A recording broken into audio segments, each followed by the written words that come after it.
Welcome to episode number 88, Emotions and Feelings. I'm your host, Damon Soka. Today's topic comes from an article I read recently about emotions and feelings and the differences and definitions between them. The article itself was not necessarily profound, but it talked about emotions and feelings in a way that I have not yet addressed them. Now, after reading the article, the ideas and definitions behind emotions and feelings, it really had me pondering the idea from the perspective of the gospel and what we know about our premortal life and the fusing of our spirit and body into a dual functioning entity. Now, I have not separated emotions and feelings into their psychological definitions in my previous podcasts. I really use the terms almost identically. I have no doubt that I drove a few psychologists mad as I discussed mental illness and our emotional and mental state of feelings without proper definitions and usage of the terms.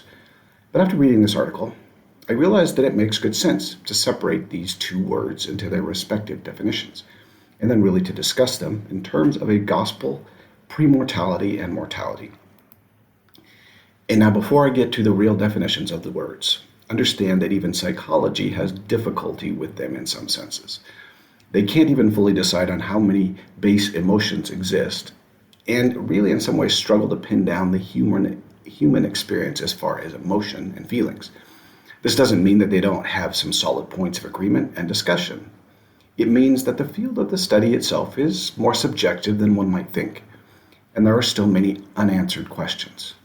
Also, it is important to note that science, in its somewhat feeble attempt to make everything relate to evolution, attempts to parse how each one of these defined emotions came about during evolution. In doing so, they ignore one of the most basic principles of life as we know it within church doctrine. Emotions and feelings, as we view it from the gospel perspective, and that is life in mortality and premortal life, is dependent upon an immortal spirit that has existed before mortality and even before our mortal bodies. Meaning, in essence, we have two origins of our emotions and feelings that combine together to form our emotional experience. We have those emotions and experiences from our spirit and those emotional experiences from our mortal body.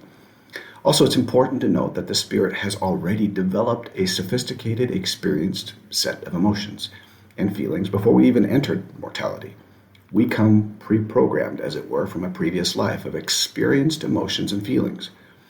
This previously developed emotional experience is and can be referred to as our conscience or the light of Christ. It is the light we bring with us from those celestial teachings and trainings provided by our Father, Mother, and of course our Savior. Now, these spiritual emotional states are incredibly important when it comes to the acceptance of gospel principles, understanding the voice of the Spirit, and really a naturally occurring emotional connection to obedience to gospel principles. While we are not currently able to access our experiences that developed our premortal emotional state, we do have a full access to those emotions derived from the experiences as a guide to living in this fallen world. All right, so now to our definitions. Emotions in our mortal bodies are defined as the underlying physiological changes that cause feelings, meaning in a more simplified format that emotions are the body chemistry that gives rise to feelings, and feelings are an interpretation of that body chemistry. One of the easiest way to understand it is explained by a fear of spiders. Of course, arachnophobia. When a person who fears spiders sees a spider, their body reacts to it. Then the chemical and neurological signals give rise to what we feel as fear, or disgust in this case. And then, every time we feel those same neurological signals within our experiences, with our mortal bodies and chemistry, we feel it as fear. The same can be said of happiness, sadness, surprise, disgust, and anger. Each of them give rise to a set of body chemistry, physiological changes, and we interpret them as happiness, sadness, surprise, disgust, and anger. Now, the emotions that come about due to external or internal stimulus generally live in our unconscious, so subconsciously, but are interpreted consciously as feelings. Now, the 6 emotions I just mentioned are what is termed as the basic set of mortal body emotions. And of course, you'll find that psychology has debated the exact amount and type of emotions for many years. I am not going to dredge through that mire and debate as to how many or exactly what are the base set of emotions. What I am going to do today is to define emotions as the underlying unconscious motivation for our feelings, whether that motivation is neurological, chemical, spiritual, or physiological. It will give rise to interpreted feelings that actually drive us to action. Now, I'm also going to say, for purposes of the discussion, that our spiritual bodies are built very similarly to our mortal bodies, in that physiological changes in our spirit, emotions, give rise to spiritual feelings. So in essence, we possess really two motivational, emotional sources deep within us that drive what we feel: the mortal emotional system and the spiritual emotional system, which, by the way, may not always be in sync with one another. Many times, the spiritual emotional system is in direct contradiction to the mortal emotional system, and this causes great distress, as anyone who has ever experienced mental illness can tell you. As we discuss the emotional motivation from the spiritual body, the scriptures provide a reasonably solid base for both our spiritual emotions and feelings based on the definitions. For instance, if you are feeling charitable, then your emotions should resemble the definitions found in Moroni 7:45. And charity, which charity is the emotion, it suffereth long, is kind, envieth not, is not puffed up, seeketh not her own, is not easily provoked, thinketh no evil, rejoiceth not in iniquity, but rejoiceth in truth, beareth all things, believeth all things, hopeth all things, endureth all things. Now, what is interesting about the definition of the emotion of charity is that it uses feelings to describe the underlying emotional motivation. Charity is a composite emotion that motivates various types of feelings in us, described actually in that verse. Because it is the underlying emotion that causes us to feel certain ways, it is important to understand what the scriptures really have to say about these underlying emotions. Now, first of all, how did we even develop or attain these underlying emotions? Where do they come from, besides just saying pre-mortality? The scriptures, again, are not entirely clear as to how we came into consciousness in the sense of specifics. From what can be somewhat gleaned from the few scriptures available, we existed in some form before we were given spiritual bodies. We also had some type of agency as well. But beyond that, we know very little, except that due to our positive development in specific ways, we were chosen to be God's children and born into spiritual bodies and became his sons and daughters. Now, we are not told how this was done in any form, except that it happened. And we can assume that this consciousness, before it became a spirit son or daughter, had probably desires, emotions, and feelings, and due to our righteous choices, was given the opportunity to become a son or daughter of God. Now, I personally, and again, I'm going to have to reiterate this, I personally believe that this is where our emotions began, however simplistic those emotions might have been at that time. We were motivated in various ways as a spiritual entity. Now, the scriptures do note in Abraham 3 regarding the spirit children of God that each of us was very different in our spiritual, emotional nature and obedience to our parentage, both mother and father. It can be assumed that we developed our emotional nature or underlying motivations that give rise to feelings during our sojourn in premortal life with our father and mother in heaven watching over us. What is not explained in any real detailed way is how each of us developed so differently when it came to these underlying emotions. We know that from Scripture that really no unclean thing can live in the presence of God, which in essence means a spirit that possesses an emotional state contrary to the nature of God could not have lived with him. And so only certain emotions could be allowed to exist in celestial life. But it seems that many of us, perhaps the majority, did not develop these underlying emotions perfectly. We probably developed them, but just not perfectly, meaning we didn't develop them in sufficient quantity or quality.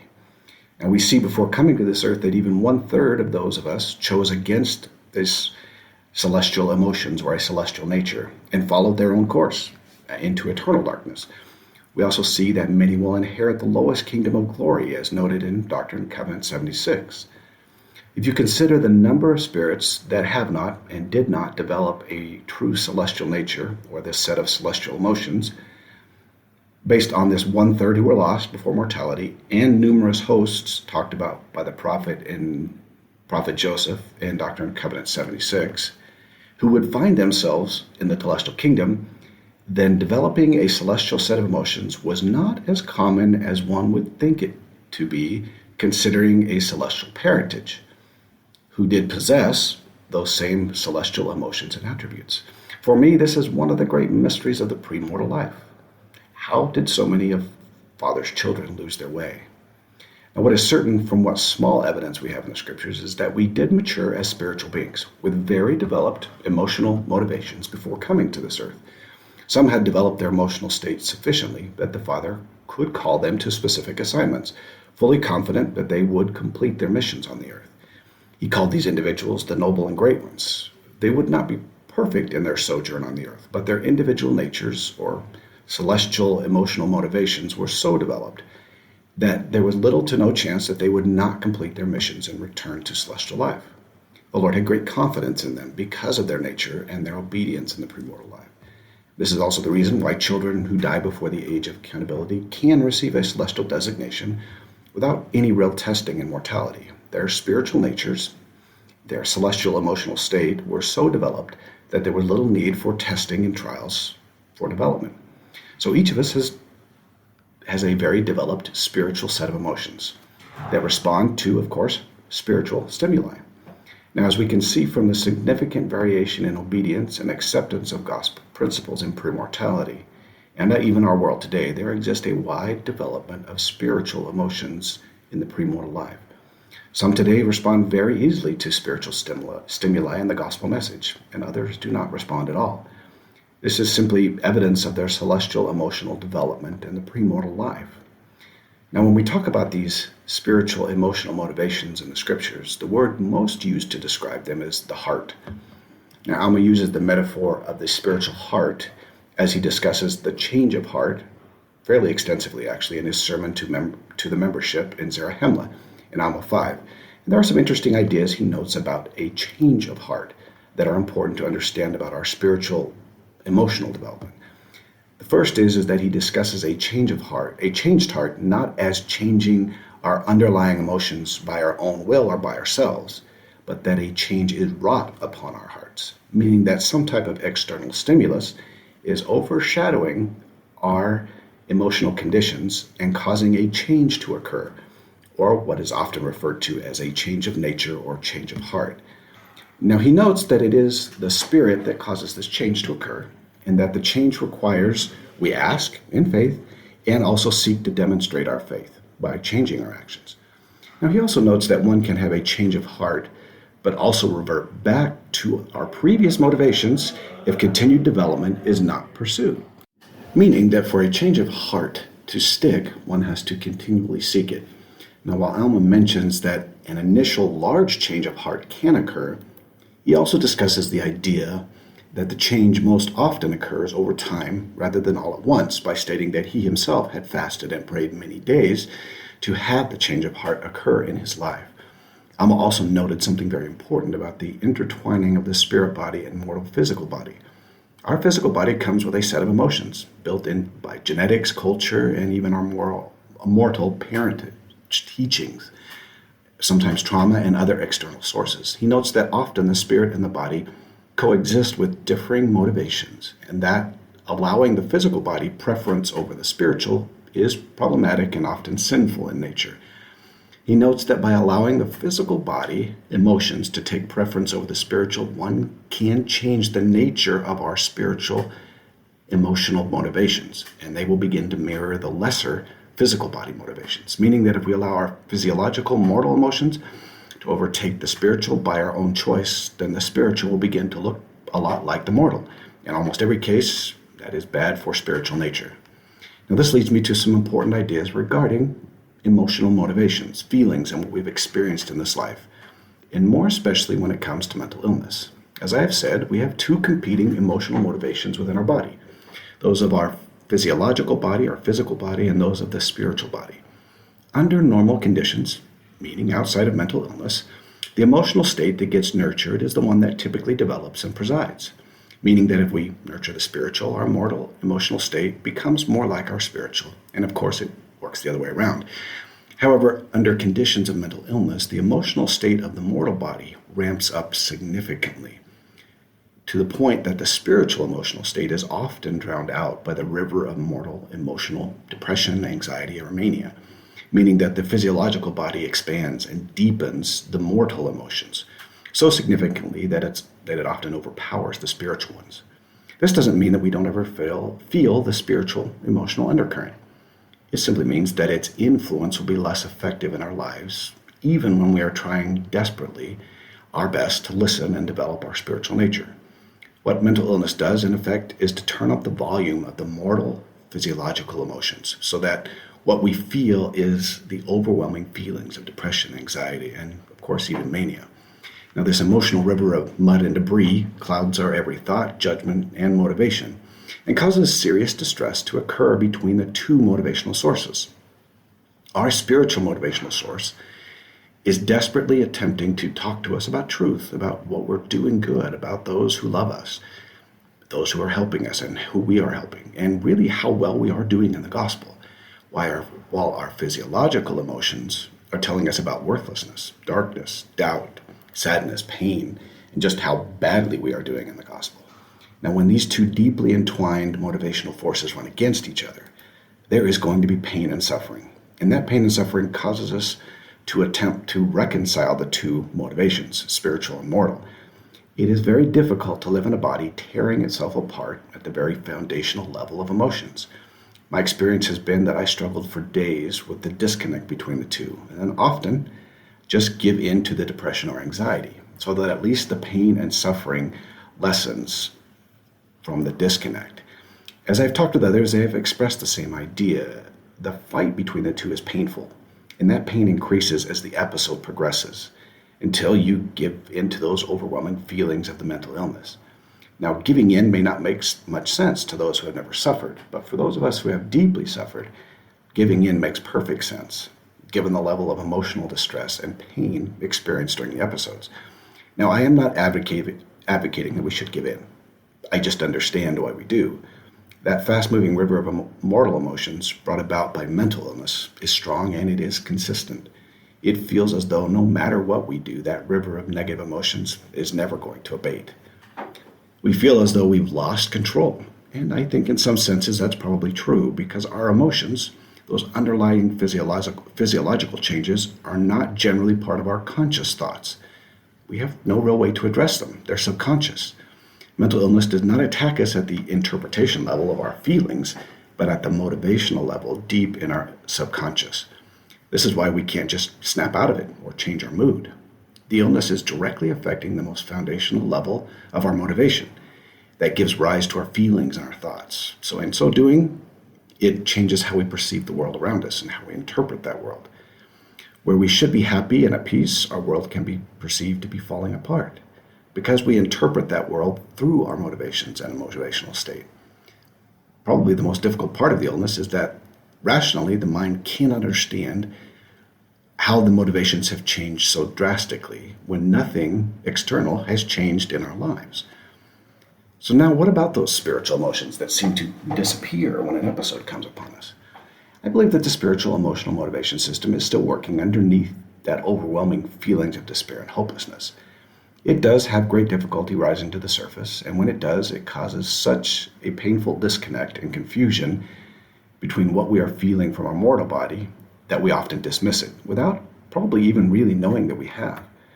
Our body and mind really refuses pain and will do almost anything to avoid it. And so to avoid this terrible pain and confusion and disconnect between our two emotional systems, our mind and our body begin to disregard the spiritual one out of pure pain avoidance. Now, with an understanding that we typically do this, one can begin to separate and differentiate between these two emotional systems, not regarding them as the same identical system, and understand why we feel depressed, anxious, and hopeless under conditions where we should not, and why we are feeling both the spiritual emotional system, and a mortal system speaking to us very different ideas and feelings at the same time. So what does all this mean for those of us who suffer? Well, I have about 5 points here that probably help you to make some sense of all this. One, we have access to a fully developed spiritual emotional system to help direct our lives. Now, that isn't news, as we should already be aware of the light of Christ exists, but it does provide for understanding as to what I am accessing and why I am feeling the things I do, why I feel truth and what is right and wrong, why I have such strong convictions toward justice, why my confirmations come to me as they do. It is because of this spiritual emotional system. Now, mental illness, number two, mental illness goes much deeper than our interpreted feelings. It attacks at the very foundational subconscious level, our motivational level, and the most basic of our emotional systems. This means that we are going to have to approach illness with the understanding that it is affecting us at the subconscious level, where we really cannot change or alter it. We need help to access the problems and find solutions through therapy, medications, and other types of treatments. 3, when an episode strikes and we begin to feel that disconnect between the spiritual and mortal emotional systems, we can fully understand what's happening, at least from a rational perspective. For me, it helps me to weather the storm. When I understand what is causing the pain and suffering, and I can understand why I feel both spiritual and depressed feelings at the same time. And basically why I feel bad at church. Now, 4, the spiritual emotional system remains intact and continues to help us if we allow it. Knowing that I'm likely to brush aside the spiritual feelings because of pain, I can better listen for those feelings. Also, because I understand that I can stimulate the spiritual emotions by listening to spiritual music, reading scriptures, going to the temple, I can attempt to do those things even when I don't feel like it. I can attempt to discard the negative and focus on the positive. And does that always work for me? No. But sometimes it really does help. Now, finally, understanding that I have two competing motivational forces helps me to separate and identify what I am feeling or interpreting. This way, I am not confusing the emotional mental illness motivations for something spiritual. I can in some ways compartmentalize what I'm feeling and better understand how to address my illness and understand fully why I feel confused or pain in places where I should feel peace. Well, that is it for today. I hope that it's been helpful to you in your quest to better understand your illness and really this kind of dual motivational systems inside of us. I hope that you will share this with those around you and help them to better understand. And may the Lord bless you, and as always, do your part so that the Lord can do his. We'll talk to you next week.